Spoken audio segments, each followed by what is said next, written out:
Glória a Deus. Quantos foram impactados aqui pela presença do Espírito Santo, amém? Amém? Diga para esse irmão que está ao seu lado aí: a tua adoração traz impacto na vida de alguém. Amém? Pega em você e pega quem está do teu lado, amém? Vem para cá, irmão Gabriel, vem para cá, profeta. Amém? O homem de Deus tem uma palavra para a sua vida aqui nessa noite. Você crê nisso? Amém? Então fica sobre os seus pés, estende suas mãos para cá. Amém? Aleluia. Glória a Deus. Amantíssimo Deus, soberano Pai, Deus criador dos céus e da terra, Pai, te damos graças por tudo que o Senhor já tem realizado e há de realizar até o final deste culto, Pai. Pai, agora estamos sedentos pela palavra do Senhor. Com a tua palavra venha, Pai, como centelha de fogo, Senhor, dentro de cada coração, e venha inflamar o nosso espírito, Senhor. Fala no nosso espírito, não no nosso coração, mas no nosso espírito. Com a tua palavra se apega aos nossos ossos, gerando saúde e força, Pai. Pai, usa o teu servo, Pai, que no momento da pregação da tua palavra, cura, milagres, prodígios, Senhor, possam ser operados, Pai, e que teu nome seja glorificado, a Deus, em nome de Jesus. Quem crê, diga amém. Aleluia. Graça e paz, igreja, amém. Aleluia. Glória a Deus. O Senhor está na casa ou não está? Quantos vieram ouvir a palavra do Senhor? Aleluia. Aleluia, aleluia, Jesus. Glória, Senhor. Tem alguém que veio ouvir a sua voz, Senhor. Tem alguém que veio para te ouvir, Senhor. Tem alguém que saiu da sua casa, Senhor, para te ouvir, Jesus. Glória, meu Pai. Aleluia, Jesus. Aquieta o seu espírito agora. Deus tem uma palavra para a sua vida, irmãos. Eu não tenho palavra nenhuma para você. Até quanto? Aleluia. Crianças até 10. Amém? Os adultos aí ajudam aí a reunir os pequenos aí. Amém? Glória a Deus. Irmãos, abra sua Bíblia comigo. Livro de Apocalipse, capítulo 3, verso 14. Apocalipse 3, verso 14. Tem gente que quando ouve já Apocalipse arrepia até a espinha, né? Mas é um livro interessante. É um livro... Apocalipse, irmão, significa revelação. Significa revelação de Jesus Cristo. A revelação de Jesus Cristo. Apocalipse, versículo 1, versículo 1. A revelação de Jesus Cristo. Apocalipse. Você vai encontrar comigo Apocalipse 3, versículo 14. Amém? Aleluia. Encontre e fique sobre seus pés, em reverência à gloriosa palavra do Senhor. Amém? Glória a Deus. Vamos ler juntos, irmãos. Assim diz a poderosa palavra do Senhor. E ao anjo da igreja que está em Laodiceia escreve: isto diz o Amém, a testemunha fiel e verdadeira, o princípio da criação de Deus. Eu sei as tuas obras, que nem és frio nem quente.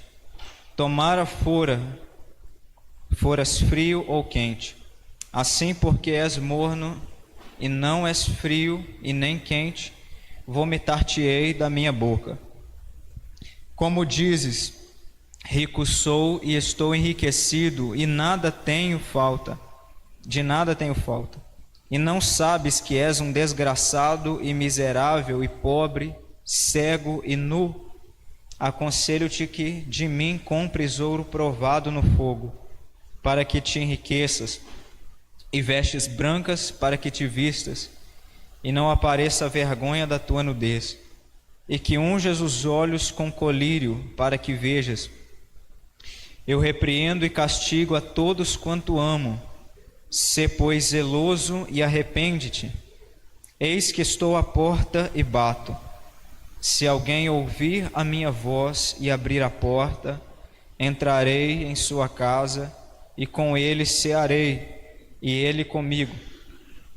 Ao que vencer, lhe concederei que se assente comigo no meu trono, assim como eu venci e me assentei com meu Pai no seu trono. Quem tem ouvidos, ouça o que o Espírito diz às igrejas. Aleluia, glória a Deus, aleluia, aleluia. Feche seus olhos e ore comigo por um instante. Pai querido, nós oramos neste momento, Senhor, agradecendo ao Senhor pela sua gloriosa presença que está neste lugar. Obrigado, Senhor, por nos permitir sentir a sua doce presença e por saber que o Senhor está aqui, por saber que o Senhor veio para mais um encontro conosco, por saber que o Senhor veio para se encontrar conosco, Senhor. Obrigado, Senhor, porque eu sei que o Senhor tem uma palavra de vida e de vitória para nós nessa noite. Senhor, eu te peço, não me deixe te atrapalhar, não me deixe atrapalhar a atuação do Senhor, Espírito Santo, mas tenha toda a liberdade para se mover e para falar com cada vida, com cada coração aqui, ó Pai. O Senhor sabe o que eles precisam ouvir. O Senhor sabe o que eles precisam ouvir da parte do Senhor. Que o Senhor seja a boca que irá falar com eles, Senhor, esta noite. É o que eu te peço, Senhor, no nome de Jesus. Que nada atrapalhe o teu mover, a tua operação, Senhor. Os espíritos imundos eu paraliso agora no poder do nome de Jesus. E eu libero agora os anjos do céu que têm poder para cortarem o fio de prata e que eles se posicionem em cada canto desta igreja para que nada atrapalhe, Senhor, o que o Senhor quer fazer, Senhor. Essa é a ordem que eu dou em Cristo Jesus e essa é a minha oração, Pai, em Cristo Jesus. Amém. Quem concorda, diga amém. Aleluia. O que é ligado na terra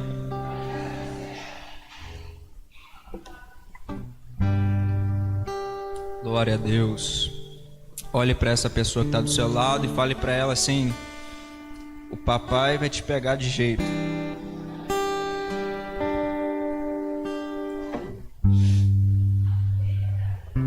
Aleluia. Irmãos, o texto que nós lemos é uma carta. Eu disse aqui uma vez, eu ouvi de um homem de Deus, não me lembro de quem, sim, foi do pastor Matusael. O pastor Matusael, ele disse uma vez, eu estava lá em Carangola, ele disse algo interessante que eu guardei para o resto da minha vida. A Bíblia, ela é uma carta de amor para nós. A Bíblia, ela é mais que só um livro, ela é uma carta de amor do Pai para os seus filhos. Ela é uma carta de amor. Por isso que às vezes você vai encontrar Deus te repreendendo, é por isso que às vezes você vai encontrar o Pai chamando a sua atenção, porque Ele te ama. Ele te ama. Ele não quer que você vá para o inferno, Ele não quer que você seja condenado, Ele não quer que você pereça. Ele te ama. Ele não quer que você viva uma vida medíocre, uma vida miserável. Ele te ama. É por isso que às vezes Ele vai chamar a sua atenção, porque Ele quer que você cresça, Ele quer que você tenha uma vida espetacular. Então, irmãos, nós temos que ter o nosso coração bem aberto para aquilo que Deus quer falar conosco. E o texto que nós lemos é uma carta endereçada a uma igreja da Ásia. Existiram 7 igrejas no Apocalipse a quais foram endereçadas 7 cartas, né? Mas o texto final, o versículo final diz: quem tem ouvidos para ouvir, ouça o que o Espírito diz às igrejas. Às igrejas. Então, embora Deus estava falando algo para aquela igreja em específico, para aquele grupo, Deus estava também falando algo que serviria para toda a igreja de Cristo Jesus na face da terra. Algo que se aplicaria para aqueles crentes daquele século mas que se aplica também a mim e a você, algo que Deus também quer falar comigo e com você. Irmãos, esta carta endereçada à Laodiceia vai falar algo muito interessante. Primeiro que essa carta, como toda carta, né, você tem o destinatário e tem a pessoa que está mandando a carta endereçada ali, né, escrita ali, né, quem está mandando e aonde quer que essa carta chegue. A carta começa falando assim: assim diz o Amém, assim diz o Amém, a testemunha fiel e verdadeira, o princípio da criação de Deus. Ela não diz o nome da pessoa, mas já descreve tudo, já descreve quem é. Só em falar essas pequenas palavras já descreve completamente quem é o autor dessa carta. Quem escreve essa carta é o Amém. Você sabe que quando você diz Amém, você está falando um dos nomes do Senhor. Amém é um acrônimo, Amém é uma abreviação, né? El Melech Aman, Deus Rei Fiel. Deus Rei Fiel em todas as suas promessas. É um acrônimo, é a primeira letra de cada palavra no hebraico. El Melech Aman. E eu decorei isso só para impressionar você. Mas, irmãos, não é isso, irmãos. Tem um celular, tem um aplicativo ali que você clica ali na palavra hebraica, aparece ali o negócio, né? Aparece a palavra em hebraico, né? Você pode caçar depois.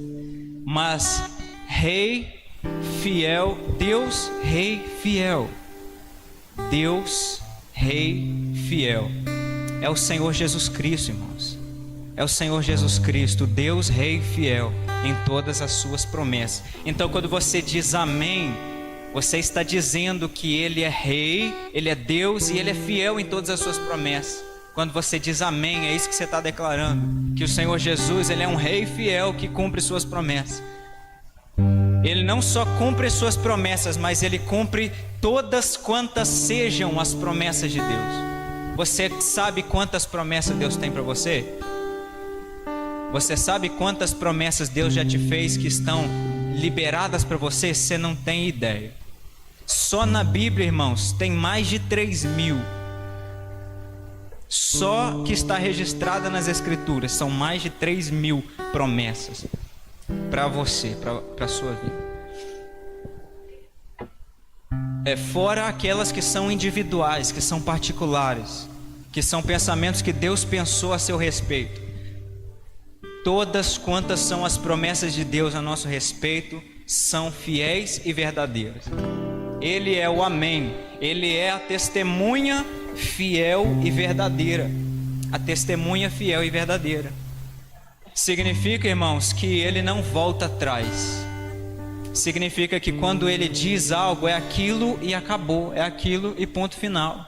A palavra dele não tem volta. A palavra do Senhor não tem volta. É o que Ele disse e ponto final. Ninguém pode fazer perder o sentido aquilo que Ele disse. E Ele próprio não pode se arrepender, porque Ele não é homem para que minta e nem filho do homem para que se arrependa. Então Ele mesmo garante para você que Ele não vai voltar atrás nas promessas dele. Mas deixa eu dizer uma coisa assim e deixar bem claro isso para você. As promessas de Deus, elas não se cumprem automaticamente. Deus pode ter te feito promessas grandiosas, mas elas não vão se cumprir na sua vida sem você se mover do seu lugar. Não espere as coisas acontecerem sem que você tenha que pagar o preço por elas, sem que você tenha que se esforçar por elas. Paulo escreveu para Timóteo: segundo as palavras que foram liberadas ao seu respeito, combate o bom combate. Se você recebeu palavras ao seu respeito, segundo as palavras que você recebeu, combate o bom combate. Vai até um preço, irmãos, vai ter um preço, vai haver um preço a ser pago. Se você quer conquistar as promessas de Deus, não ache que elas vão se cumprir automaticamente. Você vai ter que se mover em fé, você vai ter que sair do seu lugar, você vai ser colocado em provas, em testes. Deus vai testar você, Deus vai testar a sua estrutura para ver se você está preparado ou não porque você acha que Deus vai colocar algo sobre você que você não está preparado para receber, ou que você, entendeu? Deus, ele te ama, querido, e Deus, ele não quer que você pereça. Então ele jamais vai colocar algo na sua mão que vai te condenar, porque ele sabe até onde você pode ir. Aleluia, aleluia.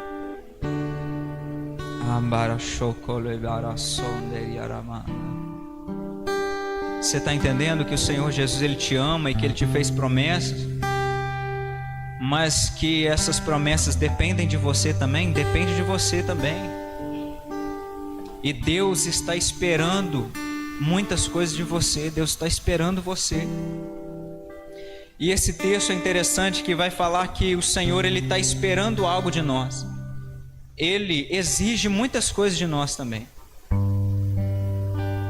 Ele tem todo o direito de exigir o que for de nós, porque ele é o dono da igreja, ele é o dono das nossas vidas, ele é o Senhor das nossas vidas. Você sabia que quando você entrega a sua vida para o Senhor, ela não é mais sua? Que você passa a não ser mais escravo do pecado, mas agora você é escravo de Cristo Jesus. Você passa a ser dele. Seus caminhos pertencem a ele. Então você não pode mais sair por aí segundo aonde o seu nariz empina. Você pertence ao Senhor. É ele quem tem que governar a sua vida. Eu percebo que a vida de muitas pessoas, e é o problema de muitos crentes, é que Jesus, ele está ali assentado dentro do carro com a pessoa, mas ele não está no volante. Ele pode estar no lado, ele pode estar no banco do carona, ele pode estar em qualquer um dos bancos, em qualquer lugar, mas se ele não estiver no lugar do motorista, se ele não estiver no volante, irmãos, a nossa vida não vai para frente. O desejo de Deus não é só participar das nossas vidas, não é só estar ali, não é só estar presente. O desejo do Senhor Jesus é Ele dirigir as nossas vidas, é Ele coordenar nossas vidas, é que Ele venha coordenar nossas vidas, é que Ele venha dirigir os nossos passos. Essa igreja, irmãos, a igreja de Laodiceia, era uma igreja que aparentemente você olhava e era de você aplaudir aquela igreja, porque ela tinha tudo. Ela tinha riqueza, ela era próspera, talvez ela tivesse muitas pessoas. Era uma igreja aparentemente muito próspera, mas ao mesmo tempo ela era miserável, porque embora ela tinha tudo que, né, uma igreja desejável, né, talvez multidão de membros, né, o dízimo de todo mundo, né, todo mundo dizimando, o dízimo lá em cima, né, financeiramente e tal, mas faltava a presença do Senhor Jesus. O Senhor não estava agradando daquela igreja, não estava sendo agradável ao Senhor aquela igreja. O Senhor diz: eu sei as tuas obras, eu sei que você não é frio e nem quente, nem frio nem quente. Ele diz ainda: tomara fosse se vocês ao menos fossem frios, mas vocês não são nem frio e nem quente. É como Elias disse uma vez: vocês cocheiam em dois pensamentos. Não podeis servir a Deus e a Baal. Se o Senhor é Deus, servir a Deus. Se Baal é o Senhor, servir a Baal. Mas vocês não podem servir a Deus e a Baal. Escolhei, pois, a quem vocês irão servir. Eu me lembro, né, que Elias ele faz lá um desafio com os profetas de Baal. Ele em desvantagem, né, aparentemente, né, porque ele estava só ele e Deus. Mas quando é só você e Deus, você não está em minoria, você está em maioria, né? 450 profetas de Baal e Azerá, e só o profeta e Deus. Ele faz um desafio. O Deus que mandasse fogo do céu era o Deus verdadeiro. E a Bíblia diz que os outros profetas ficaram lá o dia inteiro, a manhã inteira, oferecendo sacrifício e se cortando, saltando, pulando, fazendo festa, e não houve nenhuma faísca do céu. O profeta, então chega a vez do profeta, ele se prostra e ele diz: Senhor, Foi sobre o mando do Senhor que eu fiz todas essas coisas, que eu fiz esse desafio, não foi para me aparecer. Senhor, prova para essas pessoas que o Senhor é Deus. Prova para essas pessoas que o Senhor é Deus. A Bíblia diz que ele nem terminou de orar e caiu uma tocha do céu sobre o altar. Consumiu o holocausto, consumiu a água que estava no valado. 3 cântaros de água ele tinha jogado em cima do altar. Caiu fogo no molhado, literalmente falando. E o fogo consumiu o holocausto. Toda vez que eu vejo na Bíblia o fogo consumindo o holocausto, é sinal de que Deus aceitou aquela oferta. É sinal de que Deus aceitou aquela oferta. E a Bíblia diz que aquele povo inteiro que estava ali reunido diante daquele desafio, diante dos profetas, tal, eles todos se prostram, a nação de Israel inteira se prostra, gritando, clamando: só o Senhor é Deus, só o Senhor é Deus, só o Senhor é Deus.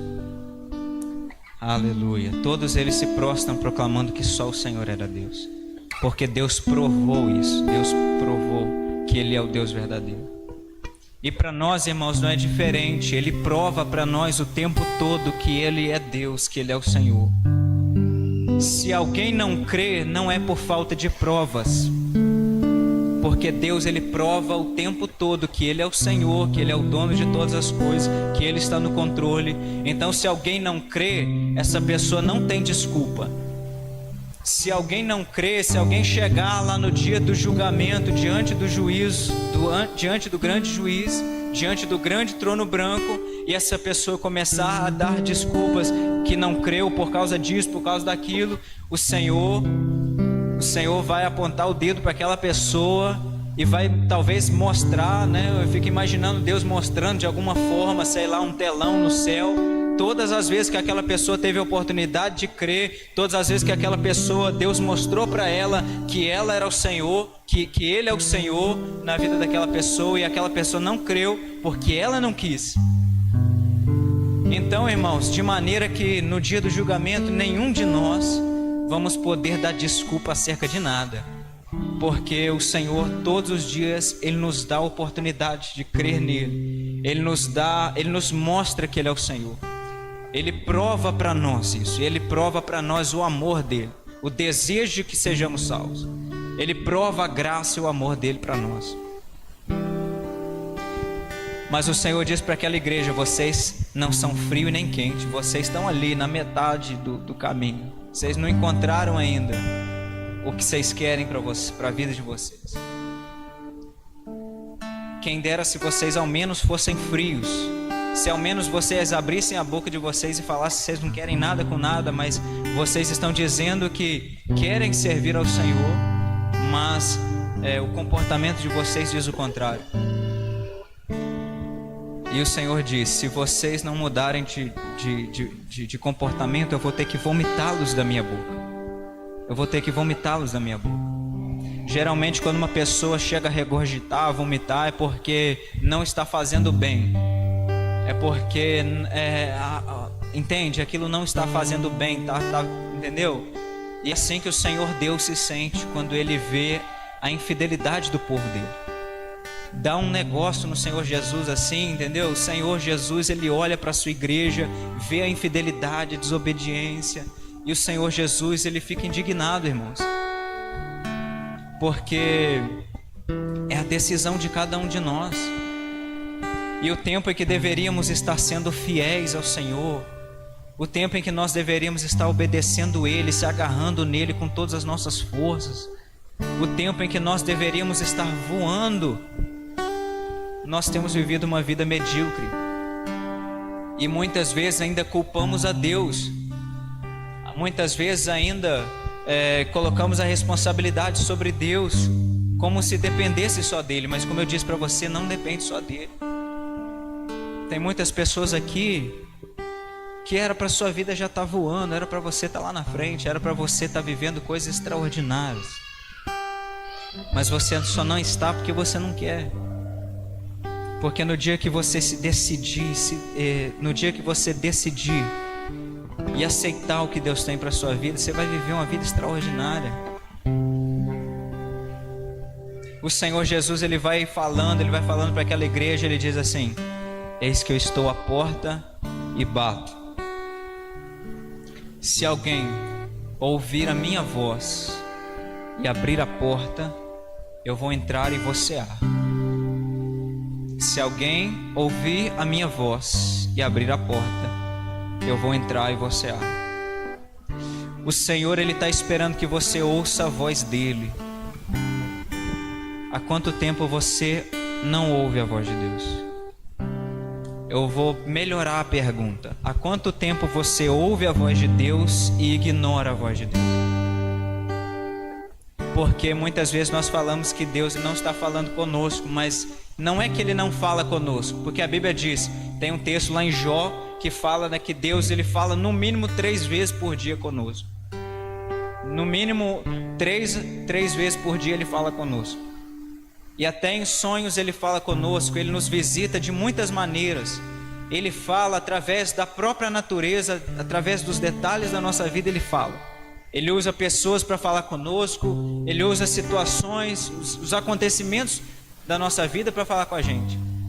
Então não é que Deus não fala. O negócio é muitas vezes nós ignoramos a voz do Senhor. Nós ignoramos a voz do Senhor. A gente ouve Deus falando conosco e nós passamos por cima da voz do Senhor, porque nós queremos ter a razão. Porque nós queremos ter a razão, nós queremos ser o dono da razão. Então nós não queremos aceitar muitas vezes o conselho do Senhor. A Bíblia diz: bem-aventurado o varão que não anda segundo o conselho dos ímpios, que não se detém nos caminhos dos pecadores, nem se assenta na roda dos escarnecedores, antes tem o seu prazer na lei do Senhor, que toma conselho na palavra, que se aconselha, que anda segundo as Escrituras, porque será como uma árvore plantada junto ao ribeiro de águas, uma árvore cujas folhas não caem, que dá o fruto na estação própria, uma árvore em que tudo prospera. Não são assim os ímpios. Os ímpios são como a pragana no vento. Os ímpios são como uma moinha que o vento vem e espalha. Você percebeu, irmãos, que a nossa firmeza está em ouvir a voz do Senhor, em ouvir o que Ele quer de nós.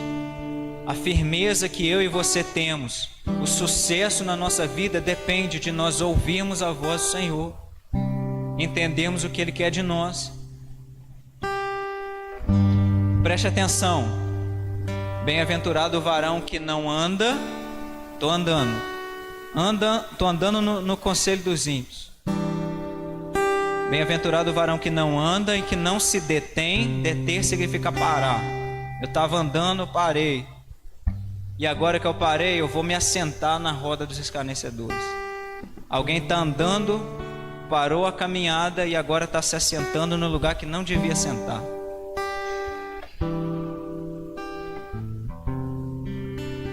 Você entendeu? O Senhor Jesus, Ele quer que nós ceiemos com Ele.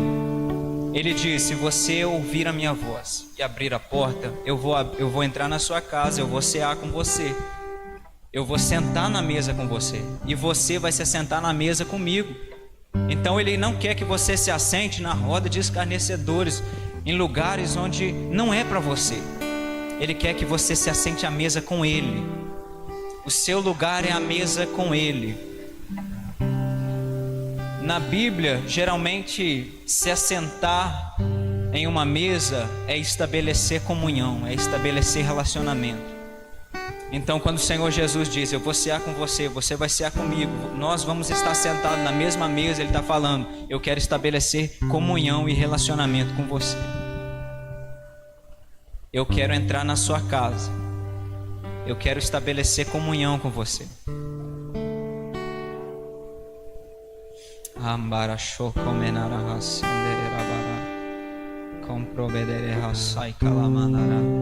Você está entendendo que isso é um convite? E assim como qualquer convite, você pode aceitar ou recusar. E o Senhor Jesus, se você decidir dizer não para Ele, para esse convite, Ele não vai esquentar a cabeça, Ele vai respeitar a sua decisão. Porque o Senhor Jesus, Ele é um cara muito cavalheiro. O Senhor Jesus, Ele é um cara muito cavalheiro. Ele respeita as nossas decisões. Ele respeita muito as nossas decisões. Se você decidir andar com Ele, Ele vai andar com você e Ele vai estar sempre do seu lado. Agora, se você decidir rejeitar Ele, Ele vai ficar triste, mas Ele vai aceitar a sua decisão. Ele vai ficar muito triste, irmãos, mas Ele vai aceitar a sua decisão.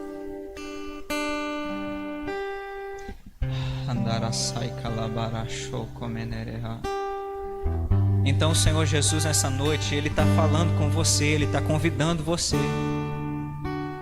Ele está dizendo: ei, eu estou aqui, eu ainda estou aqui, eu estou batendo na sua porta, eu estou aqui, ó, eu estou aqui, me deixa entrar, deixa eu fazer na sua vida, deixa eu operar, deixa eu fazer. E se você dizer: Senhor, eu quero que o Senhor faça, entra, faz o que o Senhor quiser. Entra na casa, e não só entra na casa, mas move o que o Senhor quiser mover, muda as coisas de lugar, se o Senhor quiser. Então Ele vai fazer uma grande obra. Ele vai fazer uma grande obra. Mas quem que atrapalha a atuação de Deus? Quem que atrapalha o mover de Deus? Irmãos, eu digo com toda certeza e para envergonhar o diabo na frente dele, não é o diabo. O diabo não pode mais atrapalhar a obra de Deus. Porque o Senhor Jesus expôs ele à vergonha na cruz do Calvário. O diabo é um derrotado, irmãos. E eu sei que ele está me ouvindo agora e eu não esquento cabeça nenhuma para ele. Mas, irmãos, quem então que atrapalha Deus de agir? É eu e você, querido. É eu e você que atrapalhamos o agir de Deus. É a nossa falta de compromisso com Ele. É a nossa falta de fidelidade, de obediência. A nossa falta de parar para ouvir a voz de Deus. É a precipitação do nosso coração que atrapalha Deus. É a razão do homem que atrapalha Deus. A falta de fé, a incredulidade, nossas dúvidas. Tudo isso atrapalha o que Deus quer fazer na minha e na sua vida. Então, irmãos, se você realmente quer que Deus comece a operar na sua vida, então você tem que abrir mão disso. Você tem que abrir mão da sua razão, você tem que abrir mão dessa incredulidade, você tem que abrir mão disso tudo que está tirando Deus de você.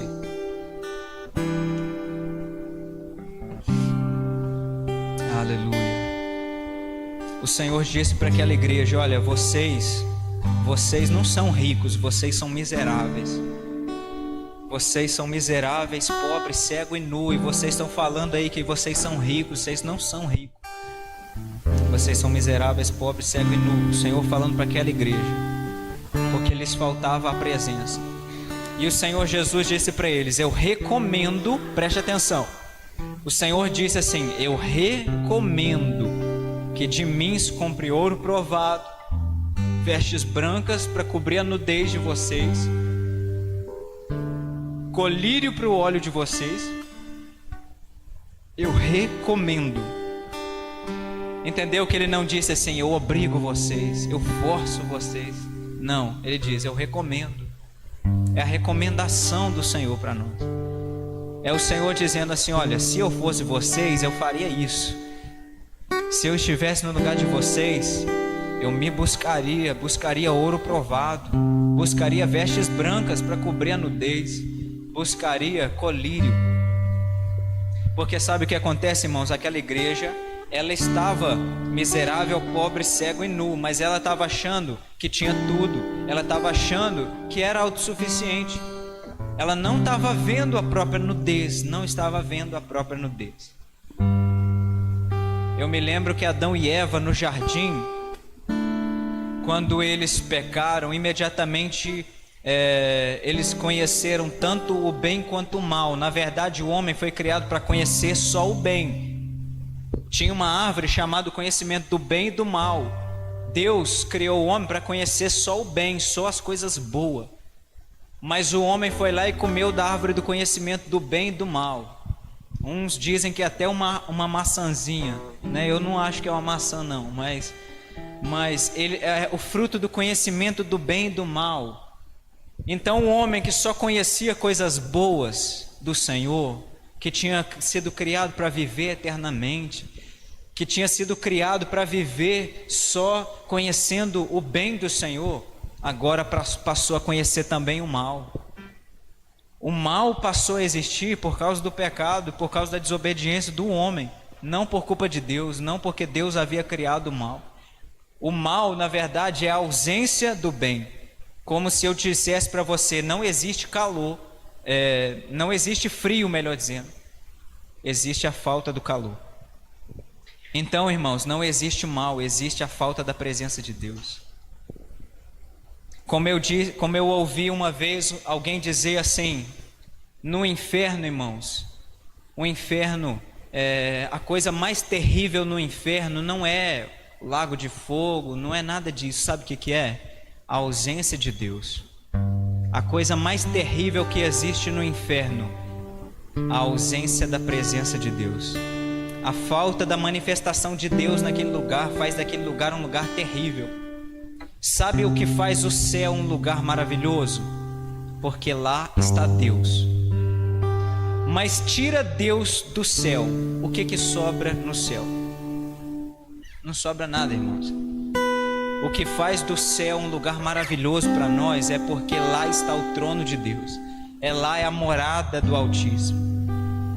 Isso faz daquele lugar um lugar maravilhoso. Mas deixa eu voltar lá no Éden para me explicar um negócio. Quando eles pecam, imediatamente eles conhecem a sua própria nudez e eles procuram se esconder.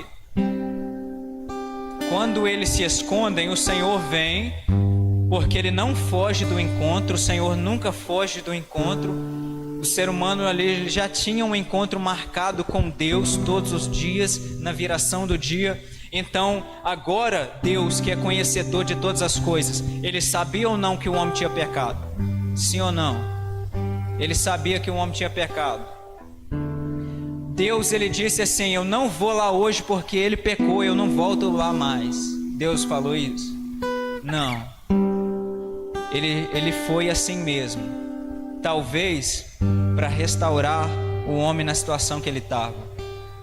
E ele, quando desceu no jardim, a primeira coisa que ele disse foi, Adão, aonde você está? Adão, aonde você está escondido? Porque eu sei que você está escondido em algum lugar. Eu sei onde você está. É como se Deus estivesse falando assim, não adianta você se esconder de mim. Eu sei onde você está. Eu estou te vendo, né? Não adianta se esconder dele, irmãos. Se eu subir ao céu, tu aí estás. Se eu vier ao lugar mais profundo da terra, ali ele está. Se eu subir na mais alta montanha, lá ele está. Se eu tentar me esconder no mais profundo do abismo, no mar, ali ele está também. Então não adianta esconder dele, não adianta esconder da presença dele. Ele está. Mas se Deus, irmão, se manifestou naquele jardim quando o homem pecou, é sinal de que mesmo o homem tendo errado, Deus estava disposto a fazer nova todas as coisas. Deus estava disposto a reconciliar. Deus estava disposto a reconciliar o homem e a trazer ele de volta para a sua presença. Deus estava disposto, só que ele perguntou, Adão, aonde você está? Quando ele perguntou, era para o homem responder, Senhor, eu estou aqui. Senhor, eu estou aqui. O Senhor me achou. O Senhor me achou, eu estou aqui. E é isso que nós temos que dizer para o Senhor, Senhor, eu estou aqui. O Senhor me encontrou, o Senhor me achou, eu estou aqui. O Senhor me encontrou hoje aqui. E eu estou falando para pessoas aqui que hoje o Senhor encontrou você.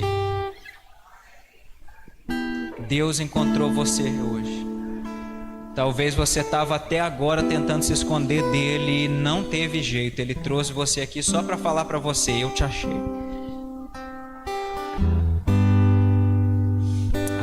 Aleluia, aleluia. Oh, glória. Aleluia. Mas, irmãos, quando o Senhor ele é rejeitado por nós, é como se ele dissesse: eu já tentei a comunicação com você e você não quis, agora você precisa vir até mim agora. Eu até estou aqui batendo na porta, mas eu de jeito nenhum vou arrombar essa porta, porque eu sou um cara cavalheiro. O Senhor Jesus dizendo: eu não vou arrombar essa porta. Você que precisa vir até mim. É você que tem que vir até mim. Porque o Senhor Jesus, ele vem até você, mas quando você rejeita ele, ele espera você ir até ele agora. É como se o Senhor estivesse dizendo: eu tentei ir até você e você não me ouviu, então agora venha você até mim. Agora você tem que vir até mim. Você tem que sair do seu lugar. Você já ouviu a voz dele, você estava lá no sofá, você escutou alguém bater na porta. Você tem que sair do seu lugar de conforto, ir lá e abrir a porta, senão ele não entra. Se você não abrir a porta, ele não vai entrar. Se você não abrir a porta, o Senhor não vai arrombar a porta. Ele está esperando você se mover primeiro. Ele está esperando você sair do seu lugar de conforto. Mas se você continuar lá no sofá, diante da televisão, assistindo lá, tal, só de boa, e o Senhor batendo na porta, ele vai acabar desistindo e você vai perder a visitação do Senhor. Você vai perder a visitação do Senhor, você vai perder a oportunidade. Você vai perder a oportunidade. O Senhor está te dando hoje uma oportunidade de abrir a porta para Ele, de deixar Ele fazer, de deixar Ele operar. O Senhor está aqui, querido. O Senhor está aqui. É Ele que está falando com você.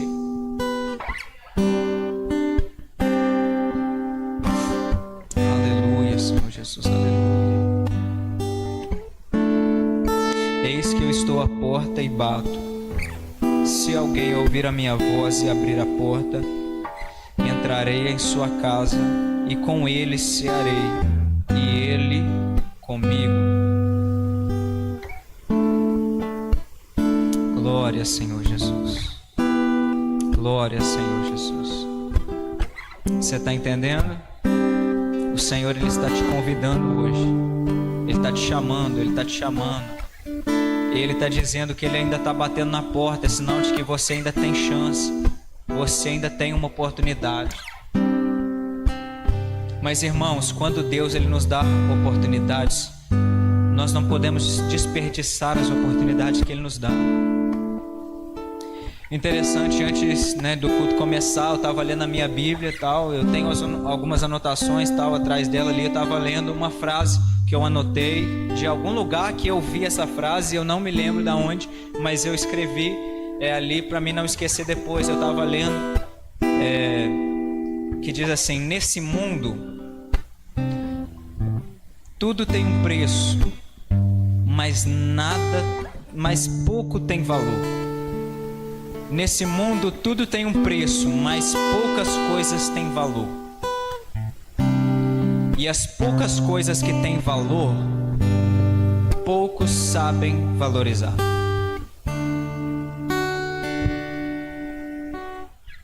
Vou repetir para você entender de novo. Nesse mundo tudo tem um preço, mas poucas coisas têm valor. As poucas coisas que têm valor, poucos sabem valorizar. E o Senhor, querido, Ele nos dá tantas e tantas oportunidades. Sabe, é tão lindo a gente pensar que quando a gente erra, Ele nos dá novas oportunidades. Porque nós erramos, querido, todos os dias.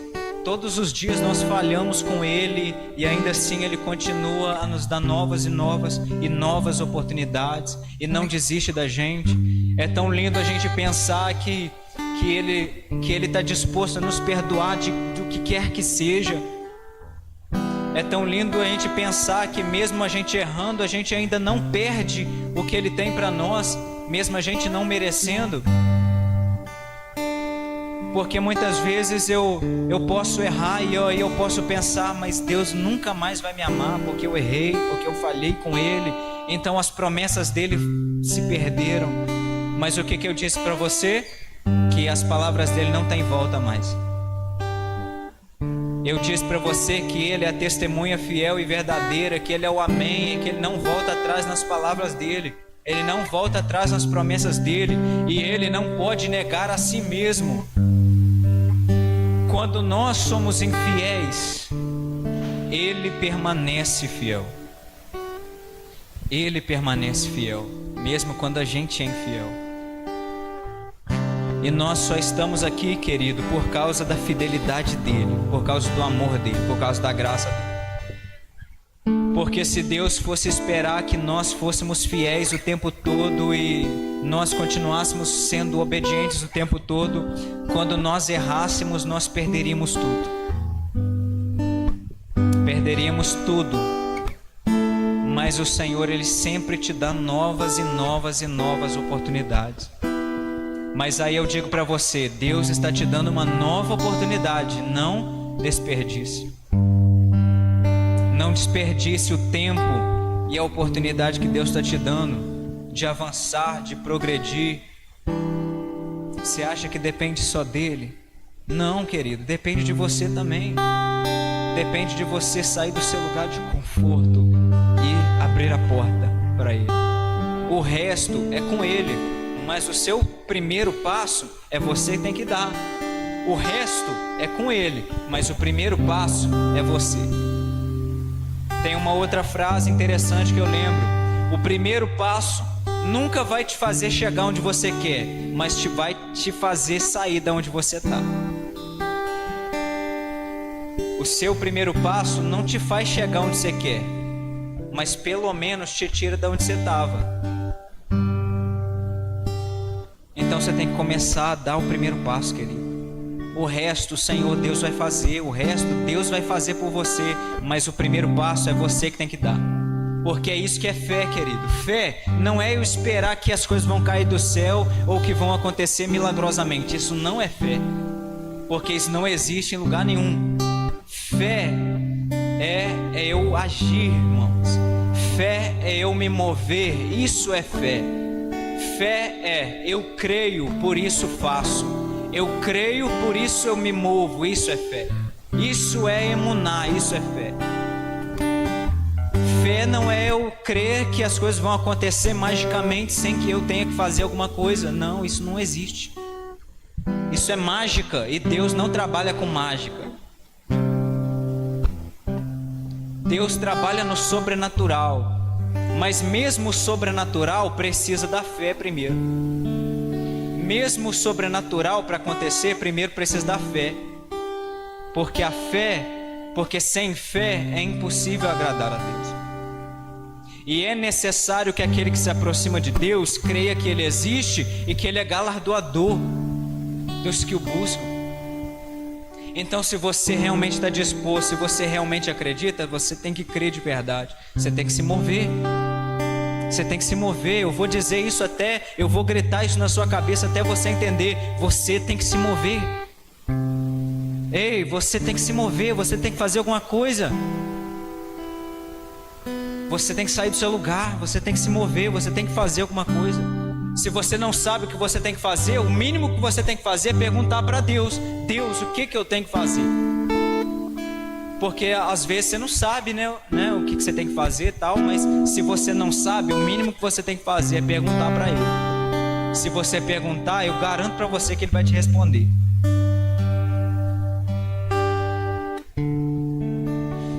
Aleluia, Jesus. Aleluia. Aleluia. Glória a Deus, glória a Deus. O Senhor te ama, querido. O Senhor te ama. O Senhor te ama. Fica sobre os seus pés agora.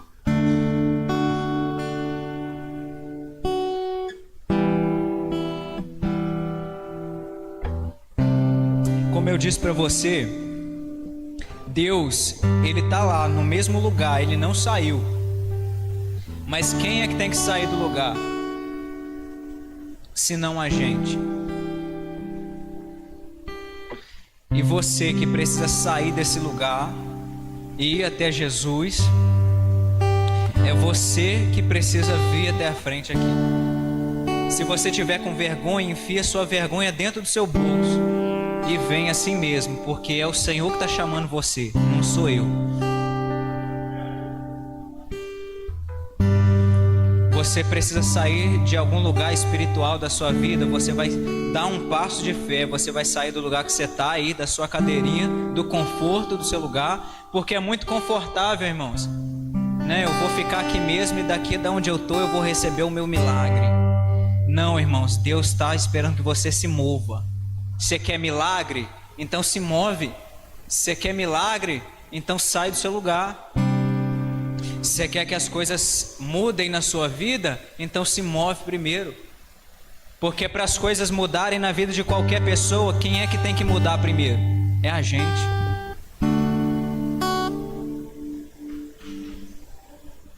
Senhor Jesus, muito obrigado, Senhor. Senhor Jesus, muito obrigado por ter vindo ao encontro dessas pessoas, Senhor. Senhor, eu coloco diante do Senhor as pessoas que estão aqui, que estão saindo do seu lugar, Pai. O Senhor conhece o coração delas, Senhor. Senhor, se elas estão aqui na frente, ó Pai, é porque elas ouviram hoje o Senhor bater na porta delas. Senhor, se essas pessoas estão aqui na frente, é porque elas ouviram o Senhor. É porque o Senhor falou com elas, Senhor. Senhor, se essas pessoas estão aqui, Senhor, é porque elas querem mudança, Senhor. É porque elas querem que algo aconteça na vida delas, Pai. Senhor, se essas pessoas estão aqui na frente, ó Pai, é porque elas querem que algo aconteça de extraordinário na vida delas. É porque elas precisam de algo, Senhor. E só o Senhor sabe o que essas pessoas precisam, meu Pai. Senhor Jesus, o Senhor é o amém, a testemunha fiel e verdadeira. O Senhor conhece o que passa na mente, no coração dessas pessoas aqui agora, o que elas estão falando.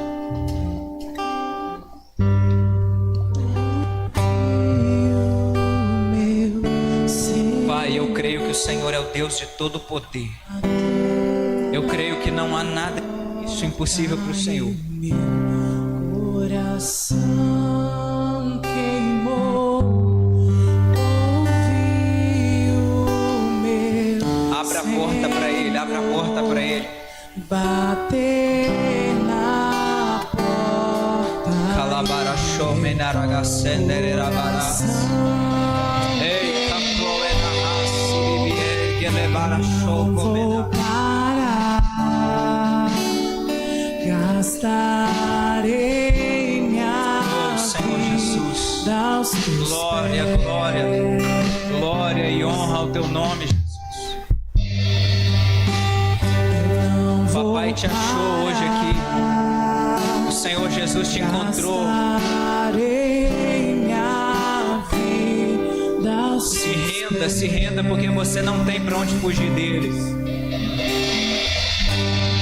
ouvi o meu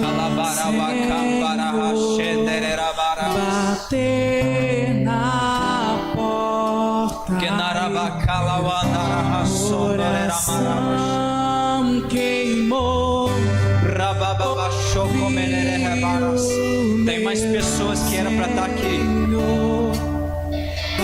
E Ele ainda está esperando você aqui.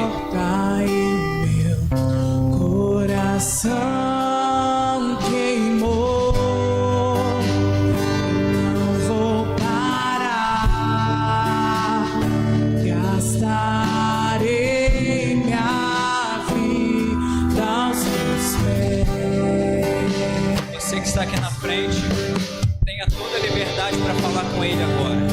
Vou parar. Você está diante do Senhor Jesus Cristo. Gastarei minha Você tem toda a confiança e liberdade para falar com Ele agora, para expor a sua vida para Ele.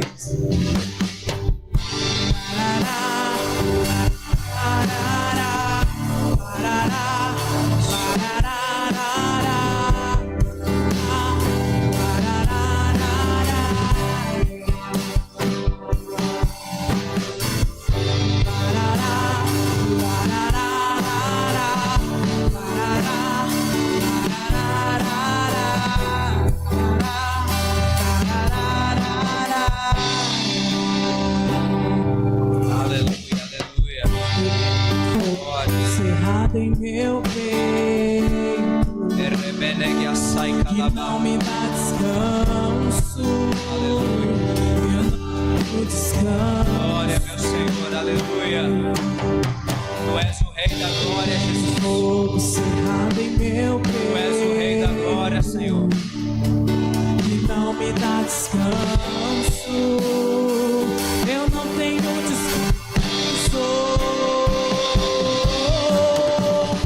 Deixa queimar, deixa queimar.